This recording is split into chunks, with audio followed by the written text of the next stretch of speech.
ꯑꯍꯥꯟꯕꯃꯛꯇꯗ Meerel Gi Mingselna mayambu ikoknona taramna oksari mayangi mafamda khudol tamchanabagidamak ngasi Sanarembi gi season 2 Tarengleibi gi 19 suba saruk ado puduna laksari wari asi kari oirakpa kari thorakpa haibado hojik mayam punna wari asi taminaraga khangminarasi wangambana hairi karai tana satkrabajatno phatraba thawai aduna numidang asida mamang thongusina sebak phaktuna thamlibasibo mora mana hairi baba magisi maram amadi leiramgani numidang asida yum thadoktuna chatlibasi maram achauba amadi leifam thoi wangambana ipagi bungo nasi edubu karamba filamda leiramgadabunu khallubada aidi khanfam khangri mora ambana mapabu themjali masa kaina maisakna ngaurabani wangamba ado thongna pangal loinamak maying tarabani amaibi tamuna haibagi matung inna kairaba thamoi ado themjinna matang sab ngaibani phatraba thawai asibu tanthokhinaba amaibi tamugi wahaido mahaki ingittabu wan ngaibani mangak sampaituna laktuna singtuna inthokibi yarabani adubu phatraba thawai ama oirabana manaruaga hena kudong thingai oirani asi khallubada khongfam hankhibani wangamba moramba mapa masa ani ado imungi sairiba sing ado loisilli moramba chakumda chak adu thongba changkhri wangambana maki ka adu dalai phatraba thawai aduna karayam chatkrabajatu numidang asida kayada maning tamliba masi aigi isa nati ashomdana Fatrabi Sanarembi gi thawai ado mikup kharagi manungda mitna kuppada araba hoiki kunthong pukri mapal adu yorakli khongthang makul thoktena araba hoiki yina kha aduda yoksilakli araba ado wakhal nungaita milu pi ihauna masan nupi thokpa tamphasna gi tamthiraba mihat ado kanana karigidamak hatibanu khallubada taweta ngambi Fatrabi thawai ado mamitta faklang aduda munna yengbada imung aduda kanana kari tawi haibado loinamak mayek singna uba ngammi arabgi mitluda sinthariba mitlu pirang adu uraga mathanta mathamoi ado choli kapkanu pamuba nangi mitlu pirang ado yamna pamui nangna Adomna kapraga aina yengba ngamdi aigi thamoisi masit kaya thokna kairi nangi mitlu aduda hauriba mitlu pirang ado aina soidana taithokani kaidongnungda chintha aloi ai hojik kaidogani nangi mitlu pirang ado thingnaba nangi awa masak ado themjinnaba Fatrabi Sanarembi gi thawai ado mon khalai kamdongna numidang asida arabagi manakta changsinduna maki mitlu pirang ado taithok pigani khallubada oithok loidaba wafam amani masin marang oigani kusum yaudana mathanda karamnadi changsilugani aduga amuksu numidanga oiri taibang oibasingnadi sajat asi karamnadi chatluragani mina fajanadi ngangnaroi tare tara thokna khalli Fatrabi Sanarembi asina ai kaidogani kaisu leitrabi taibang oibi mana aigi ikutta thawai tharga pamuba oiba mana mamal yaudbi amagidamak kapliba Fatrabi Sanarembi gi thawai ado wakhal kaya amatawi wakhal khallaba matung imung adugi ahoba amada amuba maikhu sana changlakli aduga chakhumlom aduda maikhu ona paisilai sahi amagi sanaba liduna thamba thumok achauba amada hapliba morok atekwa sing ado mamit aduda hek ururi maki wakhalda khalli ngangshangangba morok atekpa nungsada kanghalabasi asi oina khabi mai hauduna mai tharagi masi mai tharabadi imung asida leiba mi loinamak haragani harabadi soidana imung asidagi mapal soidana thokragani aduna morok asi mai tharabadi arabado kappa amadi nungaitaba ado loinamak koklagani khanbaga tawbaga khutga wakhalga manabi Fatrabi thawai aduna hojikti morok ado mai thaba horakli morok thabagi manam aduna malang aduda thingba ngamdraduna tapna tapna sandorakpa horakli morok manam aduna imung aduda leiriba miyoi sing ado leiba yaraktri yamkraba morok sing aduna mai sakpa horakpa aduda morok haba horakli morok adugi mayaina kanman khibana leiba yadraduna imung dagi mapal senturakli araba ado kaplambaga fakhri imung adudagi numidang aduda mathwai hingnaba haiduna masul khumduna chenturai morok habagi manam ado laikai pallale laikai miyam sangsinduna morok adugi khongul adu liduna mai sakliba ado pukri dagi ising haijinduna muthatli phatrabi sanaremigi thawai aduna khagi lehau pambi aduda makhong yanthaduna lei masa amadagi yum aduda tawriba sing ado momon nokna yengduna lei aduga asumna hairei aina haidra arembada pangui magi mitlu pirang ado tamphasnagi damak sintha loi haina phatrabi sanaremigi thawai adu peli imung adugi charang khoirang naba matau adu ubada pele yare kumai asi hairaba matam aduda phatrabi thawai ado mafam adudagi mangkhri ashomda mayum yorokpa aduda mora mana chakum aduda chak thongduna leirammi madu ubada thawai ado ngaihakti pakhatli adubu fakum watabi thawai ama oibana tanja minja khangna sinbangbi oibanina mora babu yengaga ashumna hairei upadi waram lani sairiba singse losinbada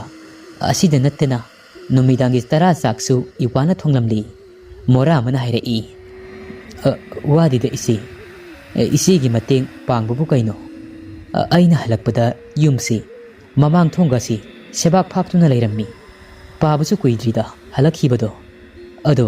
ise bukai chatlugi sanaremigi phatraba thawai aduna khumlai ise do kusum hoida chatlubani numidang oiram aduda kusum do aigi nakta chelai hobe aina kaidorobuno hangbada makhoi pabado masa ngamdi moirang kaithel phawbadang chatminarusi hairei makhoi pabagi hidak lainaba aduda aisu chatminarubanida magi mong aduda aisu nungaitraduna hobe tawba aduda imungi sairambaga yengsinbaga amata nangdri thongse adumak lolamdrabani adubu haujikti thoidokpa tahawdri phawri morambana hairei o phare ise doidi sanarembigi phatraba thawai aduna sakto yupana thonglabanina isena sakse thiragi chatlo nangsu ngahak potha jaruro ise sak loiraga kauraklagi kuiraroida asi hairaga sanarembi sakum aduda changlakli sakum aduda lehawri morambasu chakum dagi thorakli khanjana bu wakhalna mang thaduna makna hairiba sing ado chumlamgadra karai fawu chumlamgani masin thikraba minamagi maikhum uptuna lakliba phatraba thawai asina hairiba sing sibo sanarembigi phatraba thawai ado khujam haidoki haituna maninglomda kompak pairaga thoglai amamba aduda mamin ani iranglang maya manungdana yainadi iranglang maya launa kathoktuna yai ado umduna leiriba ado mahakna urakli yai ado ubada khangningsangai tawdrisu yai puba hangoisu piyu arubi warubina haikhiba ado ngasidi matang chari khanduna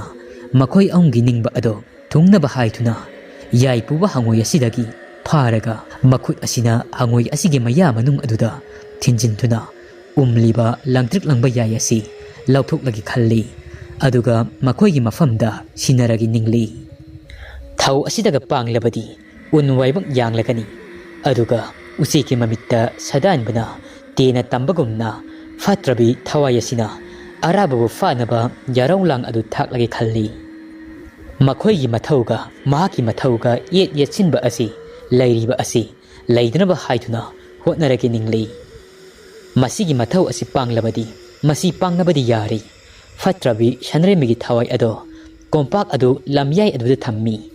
aduga hangoi ado fagadabagi numidang aduda maning aduda khongthang tapna thangtuna hangoi aduge manak tamna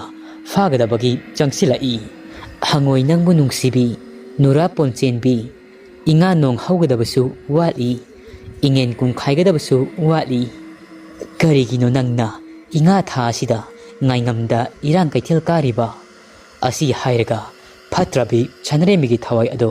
makhong ani aduna chatlambadagi khuru khudak kunduna san saraga hangoi aduba fagadabagi hangoi adugi manak tamna changsilakpa ado leplamdi yai puba hangoi adugi sanglaba sahi lisang sitna yai puduna khunjau hangi khan leisau hangi khan nungai yaibi marang kaina palangi khanduna chahong ahung pige khanduna laikhibani laigi masak oiba hangoi ado fatrabi thawai asina khalibasing ado hotrong hona ingan ngan urami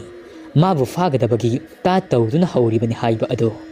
hangoi ado yai ado umlambadagi mungyot losinkhri ikhang khangawdana yamkhraba hangoi borobi mayam ama kai kaidaginu khangdi masing yamkhraba hangoi mayam ama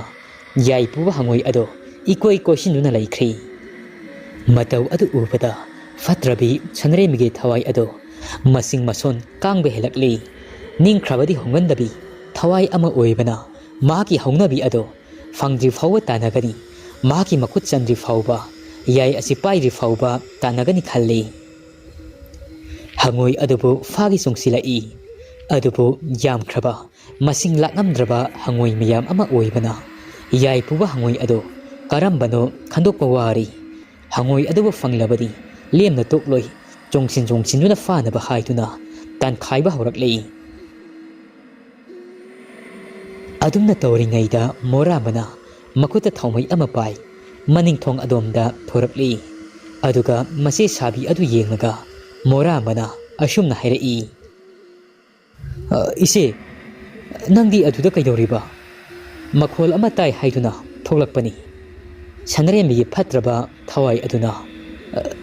ise gi ibungo ise kaisu tawdiye khujam haidoke thorakpani aduga amamba sida isedi khudi thiduna tusalibani pakhum watabi fatraba thawai aduga mana ningdraduna moramba ado wa makha taba tantuna tokri manarubasu talli adubu khalli mathamoidadi khongthang khuding nangbu senagi nangi thabak khudingda yakhai thingai bapigi nangbusu aina laknagi matik thopna laknagi asi haituna morambagi mabukningda khalli Asomdana lamle lamdam lamnungsi wangu tamphalerimbi imagi masaikon wangu bazile hauna pugaina laisat tamliba ado yanglammi mangol aduda fam masu mabel ani ado meitei numidangi matam aduda Sanarembi amadi ahalgi matam oirabi saklol langlibi wangu tamphalerimbi imaga turil sangjau mapalga oibaga aing manungsi sitpana maram oi masu mabel ani ado meitei laina laithung pakpagi Sanarembi mamai ado pungau ngauri Sanarembi maithong ado ubada tamphalerimbi imamadi nungai jiramdi nomagi matengsi pangi haibasu imamana ibdo moirang thangsing magi yakatabu ngairibani mai tikna tamphalerimbi imagi sayo laurabi ahalgi matam oirabi nupi adobu yengtuna karisu khangjadrabi Sanarembina asumna hangai Sanarembina iben ada amamba asida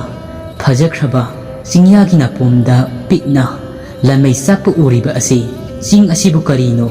kari singbu kauge iben tamphalerimbi imana hairei iyangohai sunupi ada lanmai sakiba sing asigi koloi minglendi salai tare takpa sing kawi maina wai tangna sam hayeng wai tunglam chatta matam amada sing asida kanglei pak asida leiriba yek salai pumbagi pari imom kaya ama soidana mafam asida kanglei pakte leiriba yek salai sa pumnamak ado nong manatraga nongmadi soidana pullakhigani Sanarembina amuk hanglai iben sing asigi koloi minglensi onthongna phajakreda atai khwai singa manadi salai tere takpa sing haiba tamphalerimbi imana hairei sing asi cha kayagi wari puduna lakadauribani Hai sak, haya sak, lang basak, kon basak. Sanarembi na hairei. Ado, Iben, saw kraba layhaw asina, karino, kari maming kaugi. Tamphalarembi ima na hairei. Turel lai mapa, tala pamelwang thoy na, sahi sup na, laysat tamliba, layhaw asina. Wangugi layhaw mi, kari gumbadana, kanagumba na, bazi layhaw hay na su, khangnei. Sanarembin amuk hanglai. Iben, layna laythung pakpi nasu oibi aibu. Iben na, mafam asida, changjafam pituna, aibu na kunbibadi, nasu aigi yamjing laybaksi, kayada fariba. Ado Iben, nasu aigi maida pakliba, laythung laynasi, sumayna adumak hayeng fawba, aigi punsigi, aroiba mikupto, adu fawba konaradra Iben. Nasugi maithong asina, nongmagi, asum akibagi masak wayakliba asi khalubada, nasu aidi laytafung khangdri Iben. Tamphalarembi imana hairei. Kaisu tawroyi, pukning waganoi isu. Yengu, amangbada, tagup tarang ngaliba, tawan misaksi ngasi, nongmadol thakta ngalibasi. Makoisi, thamamba ahingda, makoigi piktak tawba, thakturakliba mangala asi, phajadra. Asumna, nangi awaba matam loituna, nangi anaba asi, phaduna, tawan misakumna, nangi mangal thakturakiniye. Sanarembi na amuk hairei. Awaba matamsi, loikiba ngaibada, Iben, aidi awaba haibado, oiri, loihaningbana, nasugi hanagi punsi ado, hanjilakpa pamli. Iben, adagi sibu tawan misak ama, kiliba haibadura, tawan misak mati tariba haidura. Tamphalarembi imana hairei. Oh, adagi si, tawan misak akinbani isu. Sanarembi na amuk hairei. Makoidi karaida tarangmani Iben. Makoisu taibung miyoibagumna, ahauba aroiba naibra. Tamphalarembi imana amuk hairei. Wahang tana yomlaba, isugi punsini, Iben khangi. Sanarembi, ahauba aroiba haibasi, laytaba natti. Nangsu tawan misakumbani. Taibung mapuna thaba, punsigi nongmadol atiyada, tagup tarang ngalusu. Puklabadi sibatai, si jingayda afaba thabak ado, khara amadi, aikhoina tawba tayi. Masugi mafamda punsigi oiba nungpan anegi, khetnaba, mayam ama. Turel adudagi sitkalakpa, aying manungsit ado, aying ba ado koknaba haituna, wari kaya amasu sanari. Wari kaya ado sanaba loiraga, masumabin ani ado, komlen tungkun tanaba, ahing tanglaw layna thengsilaklaba matam aduda, igi yum aduda komlen na tawa sangkri.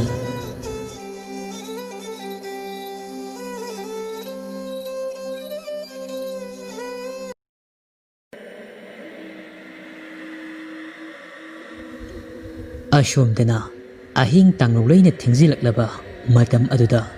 warubi arubi mangi, makoy ahum ado. Mangi ado, sagol na matabakta kauba adugi sayna kol aduna kanna na heri. Warubi arubi ani ado sangduna higa yairi. Mangi na naheba adu uraga, warubi ado yamna nukningi. Yamna apaw aring sakiba ado, sagol paba hei haiduna, sagol na kauduna sibu siramgani. Parabani, sayna koldang fanglaga tokriba asi, sibu siyawdriba asi, yamna haiba sakibani. Numito, hawjik na nahi sanagasu tawri. Aikhoy sibu, makoygi mapa mapuna tharakpa, awan minay sa mangayri, sak manakri. Arubi na amuk hairei. Tamangi, kaidog siba hawjikti, Tarengleibi tawduna, patraba thaway ado, ngasi amuk kausira. Mangi ado, konjel ipik-pik na. Ngay ko arubi, kaukiroy si. Tawdri mangkri tabada, masing masul na iba, thaway ga oiri. Pataba aduda, sadoy ko'y amuk chongsilakani. Ay sasi, karata pagalakisano. Aduga kaidaw yagi habado, tanarasi. Warubi na amuk hairei. Ay di thaway do, kaya hainade ko. Kaya kaidaw di, yam na hainade ko. Mana maram oiraga, hayeng way kudong tiba tadana ko. ꯑꯩꯗꯤ ꯍꯥꯏꯍꯧꯔꯤꯁꯤꯅꯤ ꯊꯋꯥꯏ ꯑꯗꯨꯗꯒꯤ ꯑꯩꯗꯤ ꯀꯥꯟꯅꯕ ꯂꯧꯕꯒ ꯄꯥꯝꯖꯗ꯭ꯔꯤ ꯑꯍꯤꯡꯕ ꯃꯔꯛꯇ ꯑꯁꯤꯕ ꯃꯥꯅ ꯐꯥꯎꯌꯥꯟ ꯌꯥꯟꯁꯤꯜꯂꯤꯕ ꯑꯗꯣ ꯑꯩꯗꯤ ꯁꯥꯊꯤꯅ ꯍꯩꯅꯗ꯭ꯔꯦꯗ ꯑꯁꯨꯝꯅ ꯃꯈꯣꯏ ꯑꯍꯨꯝ ꯑꯗꯣ ꯋꯥꯔꯤ ꯀꯌꯥ ꯑꯃ ꯁꯥꯟꯅꯩ ꯋꯥ ꯀꯌꯥ ꯑꯃ ꯈꯟꯅꯩ ꯑꯍꯤꯡ ꯇꯥꯡꯂꯧ ꯂꯩꯅ ꯑꯁꯨꯝ ꯊꯦꯡꯖꯤꯜꯂꯛꯂꯤ ꯃꯇꯝꯅꯗꯤ ꯀꯅꯥꯕꯨꯁꯨ ꯉꯥꯏꯕꯤꯌꯨ ꯌꯥꯗꯦ ꯀꯨꯁꯨꯝꯒꯤ ꯌꯨꯝꯗꯅꯤ ꯀꯨꯁꯨꯝ ꯑꯗꯣ ꯋꯥꯈꯜ ꯃꯌꯥꯝ ꯑꯃ ꯈꯜꯂꯒ ꯇꯨꯝꯊꯕꯗ ꯉꯥꯏꯔꯤ ꯃꯍꯥꯛꯀꯤ ꯃꯃꯪ ꯑꯗꯨꯗ ꯃꯍꯥꯛꯀꯤ ꯃꯇꯥ ꯁꯅꯔꯦꯝꯕꯤ ꯑꯗꯣ ꯂꯥꯛꯂꯤ ꯑꯉꯧꯕ ꯐꯤꯖꯣꯜ ꯁꯦꯠ ꯃꯍꯥꯛꯄꯨ ꯂꯧꯒꯗꯕꯒꯤ ꯂꯥꯛꯂꯤ ꯀꯨꯁꯨꯝ ꯑꯗꯣ ꯃꯤꯀꯞ ꯈꯪꯊꯣꯛꯊꯣꯔꯛꯏ ꯉꯁꯥꯏ ꯅꯨꯃꯤꯗꯥꯡ ꯋꯥꯏꯔꯝꯒꯤ ꯊꯧꯗꯣꯛꯁꯤꯡ ꯑꯗꯣ ꯂꯣꯏꯅꯃꯛ ꯃꯊꯪ ꯅꯤꯡꯁꯤꯡꯉꯛꯏ ꯃꯇꯥ ꯁꯅꯔꯦꯝꯕꯤꯅ ꯂꯪ ꯅꯥꯏꯗꯨꯅ ꯂꯩꯔꯤꯉꯩꯗ ꯁꯝꯂꯩ ꯃꯔꯨꯝ ꯑꯗꯨꯗ ꯃꯍꯥꯛꯅ ꯇꯨꯃꯤꯟꯅ ꯂꯣꯠꯈꯤꯕ ꯑꯗꯣ ꯃꯍꯥꯛꯅ ꯂꯩꯔꯤꯉꯩꯗ ꯁꯅꯔꯦꯝꯕꯤꯒꯤ ꯃꯆꯤꯜꯗ ꯍꯥꯏꯈꯤꯕꯁꯤꯡ ꯑꯗꯣ ꯇꯔꯦꯡ ꯅꯪꯒꯤ ꯅꯄꯥꯜꯗꯒꯤꯅꯤꯀꯣ ꯑꯩꯅ ꯃꯥꯂꯦꯝ ꯑꯁꯤꯗ ꯑꯃꯨꯛ ꯍꯜꯂꯛꯄ ꯉꯝꯂꯤꯕꯁꯤ ꯇꯥꯏꯕꯪ ꯃꯤꯔꯛꯇ ꯇꯤꯟꯕ ꯉꯝꯂꯤꯕ ꯌꯨꯝ ꯑꯁꯤꯗ ꯆꯪꯖꯐꯝ ꯂꯧꯕ ꯉꯝꯂꯤꯕ ꯑꯁꯤ ꯁꯩꯗꯥꯡꯐꯝ ꯑꯣꯏꯔꯤꯕ ꯑꯁꯤ ꯇꯔꯦꯡ ꯅꯪꯅꯅꯤ ꯅꯪꯒꯤ ꯅꯄꯥꯜꯗꯒꯤ ꯈꯨꯗꯤꯡꯃꯛ ꯑꯁꯤ ꯑꯣꯏꯊꯣꯛꯂꯤꯕꯅꯤꯀꯣ ꯋꯥꯍꯩꯁꯤꯡ ꯑꯁꯤꯅ ꯀꯨꯁꯨꯝꯒꯤ ꯅꯥꯀꯣꯡ ꯑꯗꯨꯗ ꯍꯟꯖꯤꯟ ꯅꯨꯡꯄꯥꯛ ꯊꯛꯇ ꯂꯩꯔꯥꯏ ꯃꯄꯥꯜꯗ ꯁꯥꯄꯨ ꯀꯟꯕ ꯇꯨꯔꯦꯜꯒꯤ ꯂꯥꯏꯖ ꯌꯩꯁꯤꯟꯕꯒꯨꯝꯅ ꯌꯩꯁꯤꯜꯂꯤ ꯅꯥꯀꯣꯡ ꯁꯤꯡꯖꯥ ꯌꯩꯔꯤ ꯇꯥꯏꯕꯪ ꯃꯤꯔꯛꯇ ꯇꯤꯟꯕ ꯉꯝꯂꯤꯕ ꯑꯁꯤꯇꯅ ꯃꯍꯥꯛꯀꯤ ꯃꯁꯥ ꯑꯗꯨꯗ ꯇꯨ ꯈ꯭ꯌꯥꯎ ꯆꯨꯝꯂꯤ ꯀꯨꯁꯨꯝ ꯑꯗꯣ ꯃꯁꯥ ꯄꯨꯝꯕ ꯑꯗꯨ ꯍꯨꯃꯥꯡꯅ ꯄꯨꯡꯆꯣꯠ ꯆꯣꯠꯂꯤ ꯃꯆꯤꯜꯗ ꯑꯁꯨꯝꯅ ꯀꯥꯡꯊꯣꯔꯛꯏ ꯃꯍꯥꯛ ꯀꯩꯗꯧꯅꯨꯡꯗ ꯑꯩꯒꯤ ꯏꯇꯥ ꯁꯅꯔꯦꯝꯕꯤ ꯑꯗꯣ ꯁꯨꯡꯑꯣꯏ ꯑꯣꯏꯔꯣꯏ ꯏꯇꯥ ꯁꯅꯔꯦꯝꯕꯤꯅ ꯑꯁꯤꯒꯨꯝꯕ ꯋꯥꯉꯥꯡ ꯁꯉꯥꯡ ꯂꯤꯆꯠ ꯁꯥꯖꯠ ꯑꯁꯤ ꯀꯩꯗꯧꯅꯨꯡꯗ ꯆꯠꯂꯣꯏ ꯑꯩꯒꯤ ꯏꯇꯥꯕꯨ ꯑꯩꯅ ꯃꯁꯛ ꯃꯨꯟꯅ ꯈꯪꯉꯤ ꯃꯍꯥꯛꯅ ꯑꯁꯤꯕ ꯑꯆꯪꯕ ꯃꯔꯝ ꯄꯟꯗꯨꯅ ꯃꯁꯥ ꯃꯊꯟꯇ ꯇꯔꯦꯡ ꯑꯗꯨꯗ ꯂꯪ ꯅꯥꯏꯗꯨꯅ ꯃꯆꯤꯜꯗ ꯊꯣꯛꯈꯤꯕ ꯋꯥꯍꯩꯁꯤꯡ ꯑꯗꯣ ꯃꯔꯝ ꯁꯨꯡꯆꯥ ꯆꯥꯗꯦ ꯃꯍꯥꯛ ꯀꯩꯗꯧꯅꯨꯡꯗ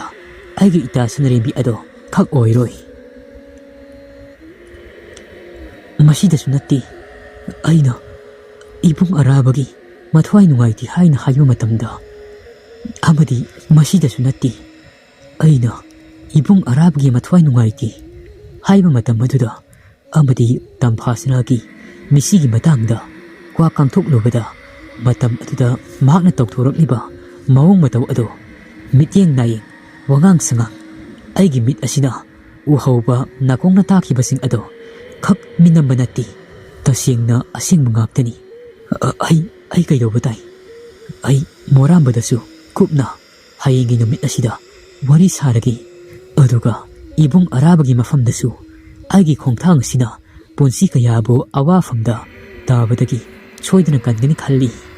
ꯁꯥꯁꯤꯟꯅꯕꯤ ꯂꯧꯅꯨꯡꯒꯤ ꯃꯥꯏꯈꯨꯝ ꯎꯞꯄꯤ ꯑꯩꯒꯤ ꯏꯇꯥ ꯁꯅꯔꯦꯝꯕꯤ ꯁꯥꯗꯨꯅ ꯂꯩꯁꯤꯜꯂꯤꯕꯤ ꯅꯪꯒꯤ ꯑꯔꯣꯟꯕ ꯑꯃꯣꯠꯄ ꯂꯤꯆꯠꯁꯤꯡ ꯑꯗꯣ ꯑꯩꯅ ꯁꯣꯏꯗꯅ ꯃꯤꯌꯥꯝ ꯃꯃꯥꯡꯗ ꯐꯣꯡꯗꯣꯛꯀꯅꯤ ꯅꯍꯥꯛ ꯑꯁꯤꯕ ꯊꯋꯥꯏꯅꯤ ꯍꯥꯏꯕꯗꯣ ꯑꯩꯁꯨ ꯈꯪꯂꯤ ꯅꯪꯒꯤ ꯋꯥꯉꯥꯡ ꯁꯉꯥꯡ ꯅꯪꯒꯤ ꯂꯤꯆꯠ ꯁꯥꯖꯠ ꯑꯗꯣ ꯑꯗꯨꯒ ꯑꯃꯨꯛꯁꯨ ꯑꯩꯒꯤ ꯃꯪꯗ ꯍꯧꯖꯤꯛꯇ ꯎꯈꯤꯕ ꯑꯗꯨꯅ ꯀꯔꯤ ꯏꯇꯥ ꯁꯅꯔꯦꯝꯕꯤꯅ ꯐꯤꯉꯧ ꯁꯦꯠꯇꯨꯅ ꯉꯥꯏꯍꯥꯛꯀꯤ ꯃꯃꯥꯡꯗ ꯑꯩꯕꯨ ꯂꯧꯕ ꯂꯥꯛꯑꯝꯕ ꯑꯗꯣ ꯑꯩꯒꯤ ꯃꯪꯗꯤ ꯑꯅꯝꯕꯅ ꯃꯍꯧꯁꯥꯗꯒꯤ ꯆꯨꯝꯒꯟꯕꯅꯤ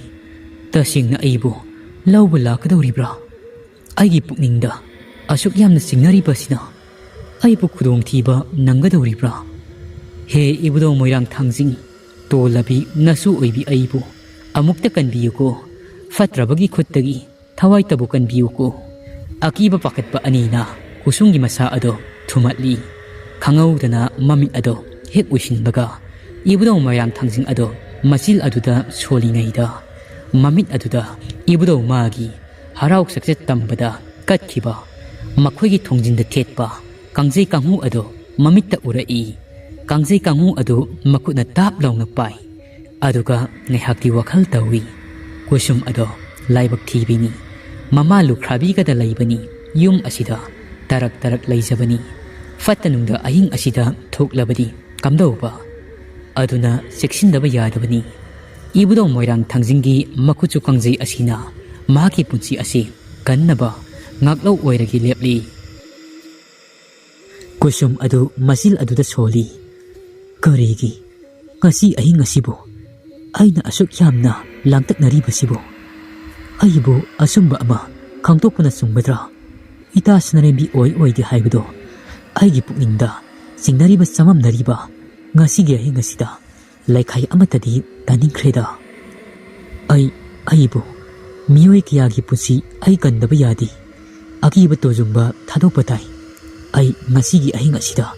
aina pamliba wahangi pakumsing asi loinamak fanglagani isani isabu thajai he ibudo moirang thangjing nasu taibang oibi aigi iteng pangbiyuko ai ita sanrembi hoida chatlagi maha kaidori haibado lona tuminna khangdoklagi he ibudo moirang thangjingki makhutchu kangjai nangna ningolgi sama iteng asi pangbiyuko kusum ado amamba ahing aduda karomdagi thawnanu khangdi khabi maisu yaugda masada fi amuba ama induna makhut aduda laitin changdnaba ibudo moirang thangjingki makhutchu kangjai adu paituna mayumdagi thorakli sanarembi hoigi yum tamna panglapsu laknadabanina lakli asomdana amuk kamdauri athengba ahing aduda phatrabi sanarembigi thawai ado ningolka aduda fatraba thawai ama oirubana makok maru adu ifa fana imung aduda khomlen tungkun tanba yadri imung adudagi maikhu amagi saktam lau laiba yaraktraba aduda paithorakli aduga maningi wapal aduda wapal makhong aduda changduna kaptuna laikhri wapal makhong aduda ningamdraba maina saktuna kaptuna laikhai leiraga wapal maton haithaba amada masa ado ufakkumna tap tap naktuna mobiwa aduda hiptuna laikhri mitludagi pikhra amasu sinthari athingba ahing aduda saktaba asibagi mapau puba mako mayam amasu mahaki akoiba wapal maton aduaida tongduna ikoi koina fatrabi lamhenbi thawai aduda yengtuna khongli fatrabi sanarembigi thawai ado nongalamdaigi nongdo liklana tabada masa pumba ado soli masam amuba aduna hiktharakpana samdon sing ado malem naida sokli hikna kappi makholdi yamna haudana mamai mamit ado pankhalakpa thajigi mangalna yaibada naina sabagi han mayam amana bit lauri masilda ningamnana kangthurai aibu thamai pandabi tahanbiganu karigino ta araba nasumlagidamak aibu khambi thak asida lemnai nga gumna awa maisak khanglibasibu kapsi kakngamda wasi kadai wangamda awabana nungda fung tufam chahung khangdana angaubi amagumna pangkak oiribi aibu karigi miyaigi khallibano ta araba ingrigum lawanbi sikla kharagum pukphabi natti aidi ta araba kaisu leitrabi tamphasna magidamak pakhang thamoi ado phira khai karigi milu pirang ado ihauribano ta araba asomdana athengba ahing aduda makhutchu kangjai adu paiduna leptana lakpana kusum ado sanarembi hoigi thongal lansilakli hek lansilakpaga mikup naum singna khongthang ado tapna thanglakpana sanarembi ni hipliba ka adugi yena kha mapa adu yaurakli yena kha adu yaubada ngairi maningi wapal adudagi nupi ama masilda murum son mathanta hikna kappagi makol ama tarai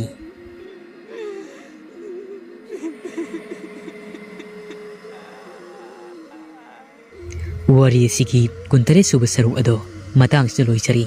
wari si pathokchaba matamda soikhilan ki yaorabasu mayam ngakpiu wari sigi makha mayam punna mathangi nimitta ngaiminarasi